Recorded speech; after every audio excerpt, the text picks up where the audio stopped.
Hi guys, Gilly Hunt here with the letter J for juicy in my A to Z of Stampin' Up products. So J for juicy, what on earth can that be? Well, I got rather stuck for the alphabet and what to use as a J, and I suddenly realised that the one thing I love is our really juicy pens, and they're called the Stampin Blends. So I thought we'd go with Stampin Blends for J for juicy. So let's introduce you to our wonderful Stampin Blends. Here they are. Here is just a very tiny selection. These are some, and I do say some because I can even see some around that I'm going to use today. Here's just some of our greens that we have. We have, I think it's about 40 colours. Don't hold me to that, but it's around about 40 colours. Every time we launch new catalogues, we seem to have another lovely pair of these turning up on our books. So we have about 40 at the moment, all in the colours that match our cardstock and our normal inks. So go to C for cardstock, where I explain the families of colour, and you'll find more information about the colours that are available. So we have these, but we also have 3 additional ones which are not part of the colour families. So these are bronze, ivory and a colour lifter, and I'm afraid they don't come with these big chunky labels on. They come labelled, but it's in quite small print on the side. Clear, I must admit, and if you weren't ancient like me, you can probably see it as clear as day, but I like to do mine in big chunky letters, and I just stick a little sticker on. So you'll see most of mine have got stickers on, so please don't expect yours to arrive with stickers. Yours arrive as a plain lovely marker with the colours marked on here. So we have bronze, ivory, because that then allows us to make all of the wonderful skin tones that we might want.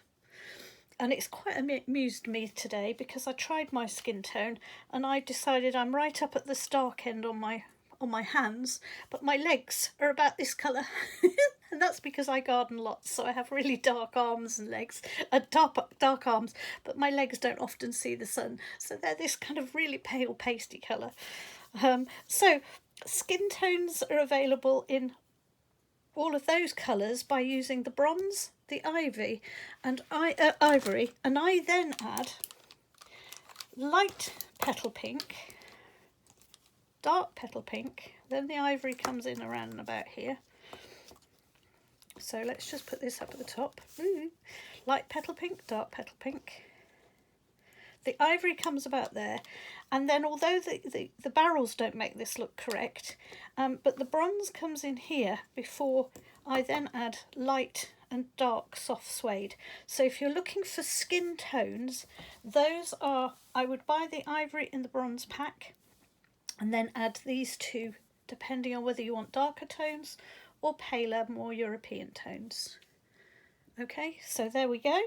So that's why bronze and ivory are there. So if you just want a simple, quick European skin tone or a more darker skin tone, go for the ivory and the bronze. Okay.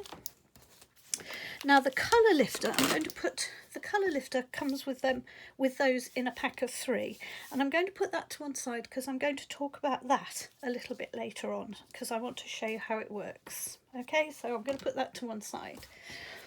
Right, they come in pairs. Each colour that we produce comes as a pair, so we have a light and a dark of each of the colours, and this is what they then start to look like. So I just clipped a little piece of the cardstock to show you.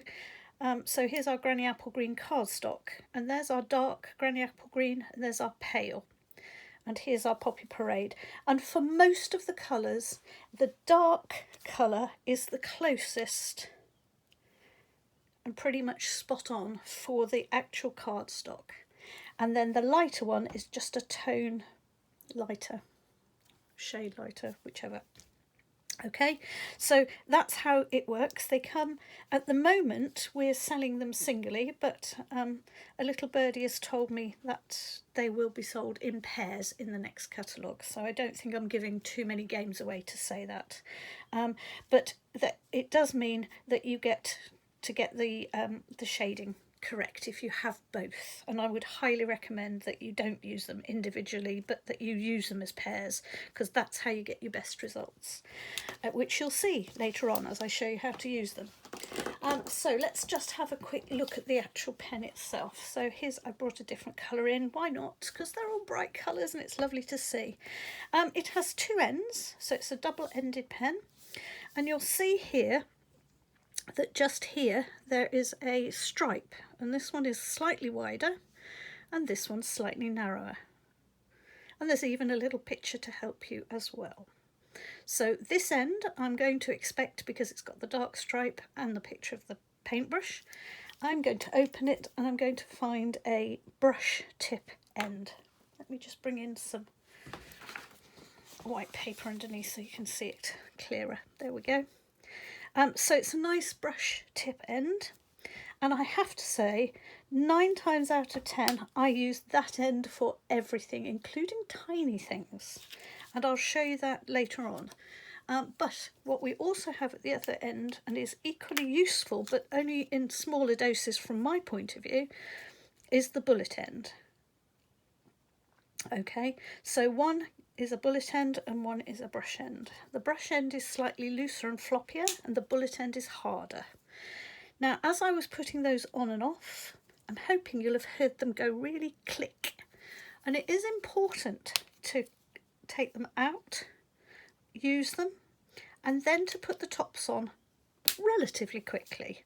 Don't leave them lying around with the tops off, because all you will be doing is losing your ink, because this is an alcohol ink, so it will evaporate, and that's why it's important to hear that click when you put the lid back on.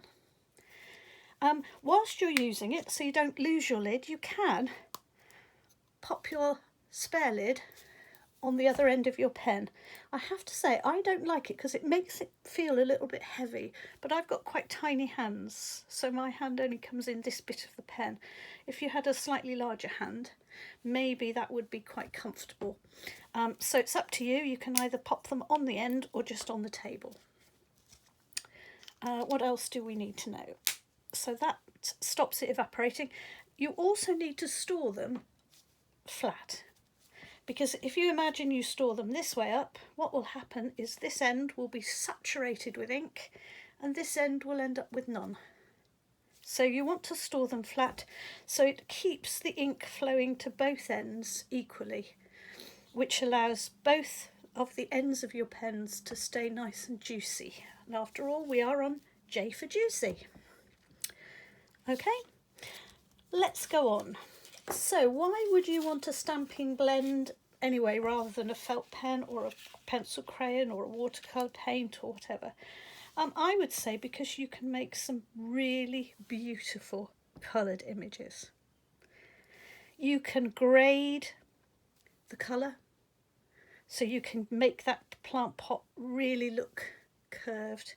You can bring in all sorts of subtleties, so that you can see where the creases in the trousers are, where the shadows come from her foot against his trousers. And you can make some really lovely images. So that would be my reason.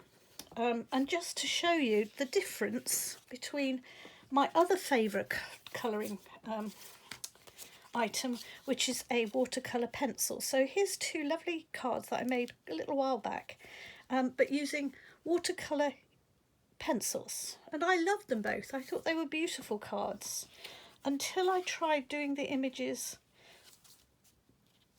with a Stampin Blend, and look how wonderfully rich these look in comparison.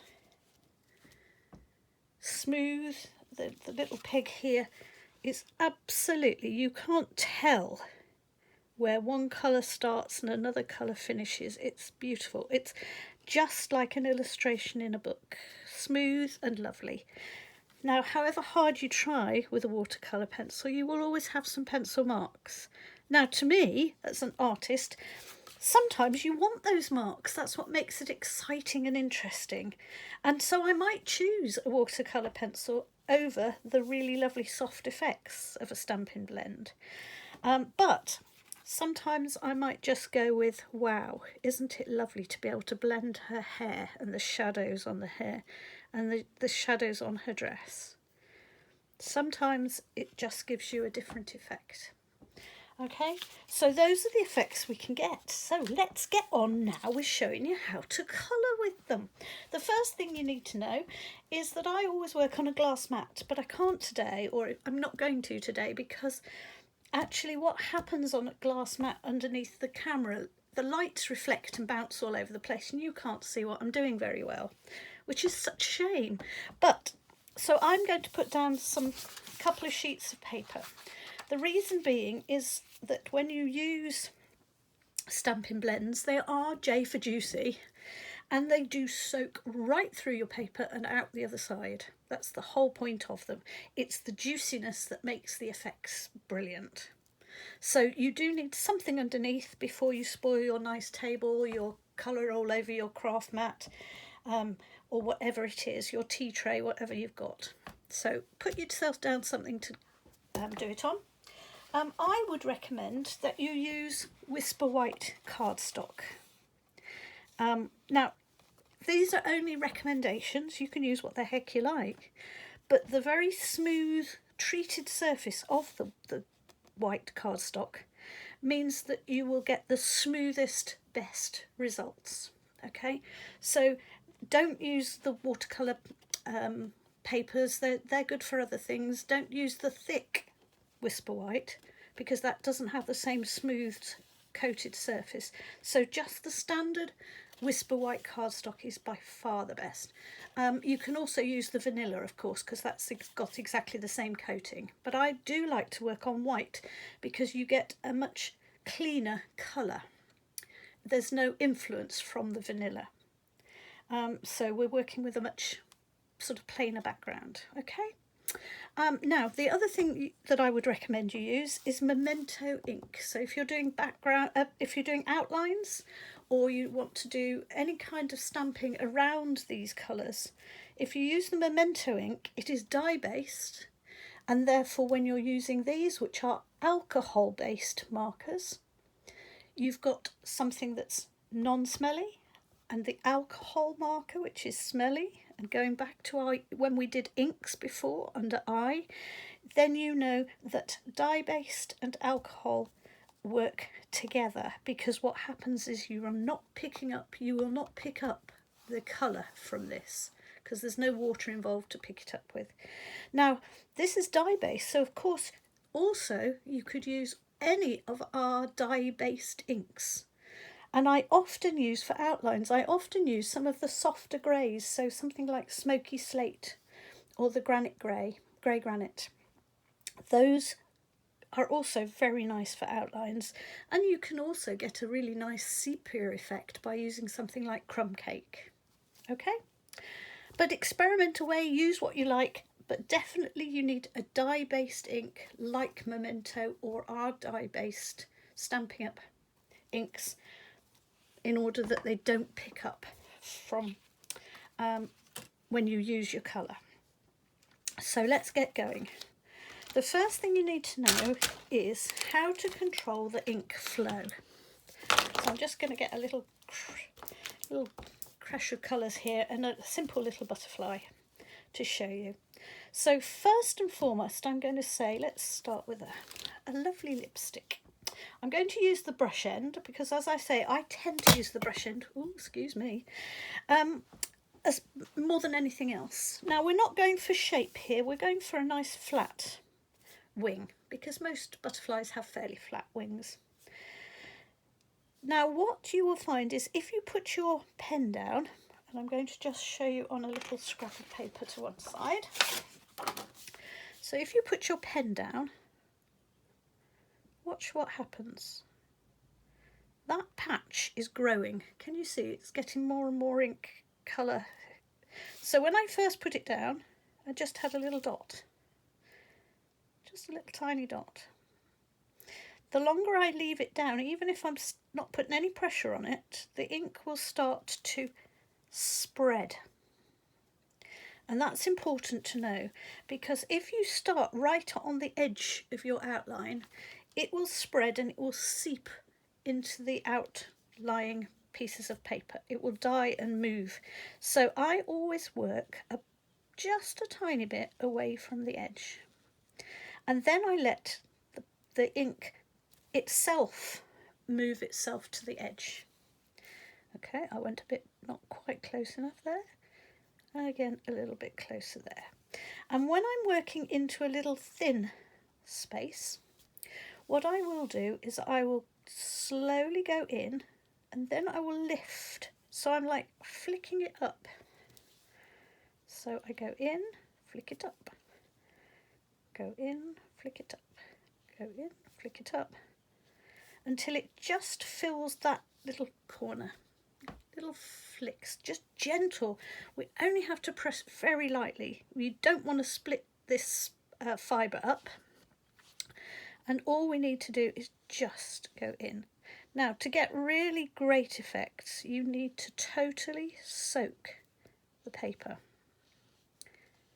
Okay, that way you will get the most wonderful, totally non-stripy, streaky, totally saturated look. Okay, so let me just show you again with maybe another colour. Oh, hang on, put that one back on that end.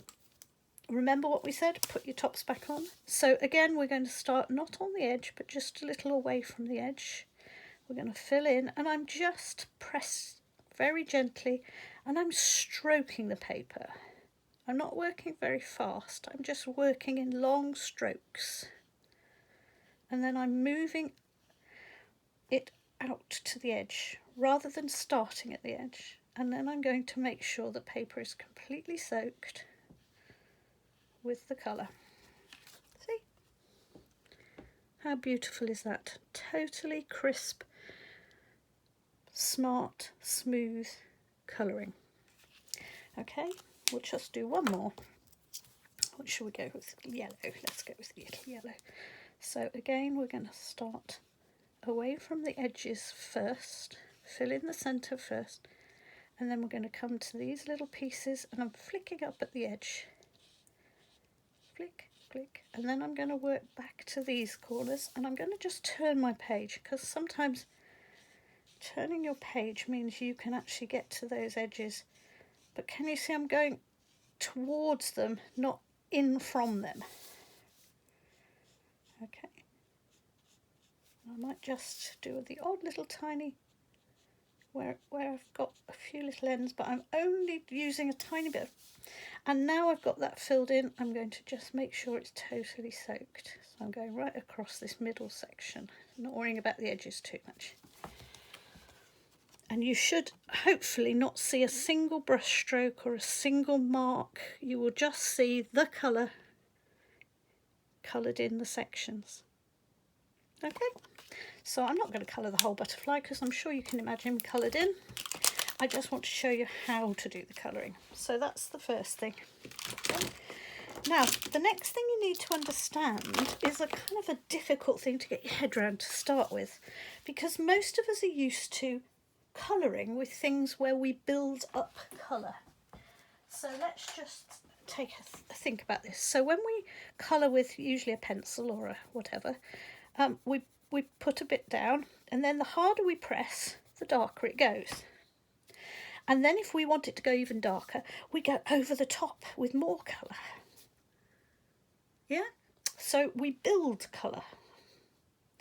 Now the opposite is true with a blender pen, and this is where so many people get it wrong just because they don't understand the concept. And sadly, people buy these from the catalogue and nobody's really explained this to them, so I'm so hoping you will pass this video to other people so they will understand and see it for themselves.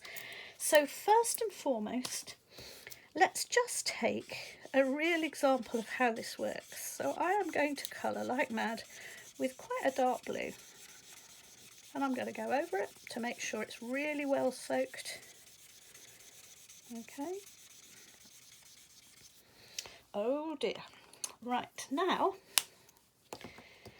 I'm going to take a bit of light real red and I am going to colour on top of it. Now, in a traditional colouring situation, you would expect the red to mix with the blue and maybe to create a purple, or maybe just to make the blue look a lot darker. But see what happens here. I just have to wait for it to dry for a little bit, so I'm just going to do a couple first, and then we'll let it dry. So I'm now using Daffodil Yellow, and I'm going to colour a spot here. Okay.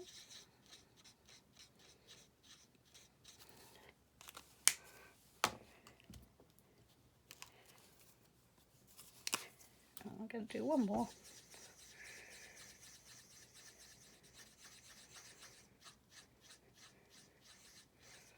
Okay, now we have to let these dry, and we probably haven't got a lot of time to let them dry. But if I totally let these dry, what would happen is this one would end up proper, real red, just exactly the same colour as if I had started with the real red. This would end up the yellow, and this, now then, that's gone grey, because what we've done is we have used the colour lifter on this. Do you remember me saying earlier on that I was going to use the colour lifter later on to explain? And what the colour lifter does is it actually takes away the colour from here, but it holds on to it. Ooh, where am I going? There we go. It holds on to it, and you can then just use that little bit of bluey grey. You see? It's only very subtle. But what it does is it holds on to it and moves it out of the way. Now, this is what I call reverse or negative colouring. So we have to remember that when you use alcohol markers, they don't add colour. What they do is they push colour out of the way and replace it with the colour that you are using. And that's how it blends, okay? Because what happens, let me see if I can find the ones I wanted. Here we go, I've lost them. Do you remember we looked at the light and the dark apple green? So what we find is if we colour using the light apple green, okay, and then we colour using the dark apple green at this end, right, they don't blend at all until you go back to the light one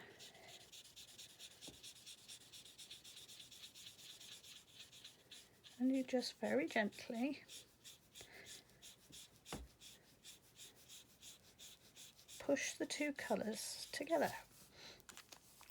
And depending on how long we spend, what happens is we are pushing the dark and the light across each other. So the light one is always going to be light because that's the colour it is. It doesn't change colour, it doesn't build any colour, but it pushes the darker green away. The darker green pushes the lighter green away until eventually you get, so you can go back across this gap several times to a point where across the gap completely merges, and we end up with an ombre colour from pale to dark green. Now, it's quite hard to show you because it just takes a little while to dry, but I can promise you that's how it works and that's what it does. Now, I like always to start by loading the page with the pale colour first.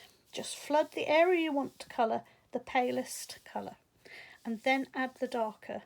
And then you can go back with the pale to blend. Back with the dark, back with the pale until you get the perfect blend that you want. That's why they're called blending. Stampin Blends. Oh, they're not called blender pens, that's something completely different. Okay, so what you've got to just remember is that it's that negative. It's not building colour, so it doesn't matter how many times I put dark green on this end. It'll go wetter, so it will seem like it's going darker.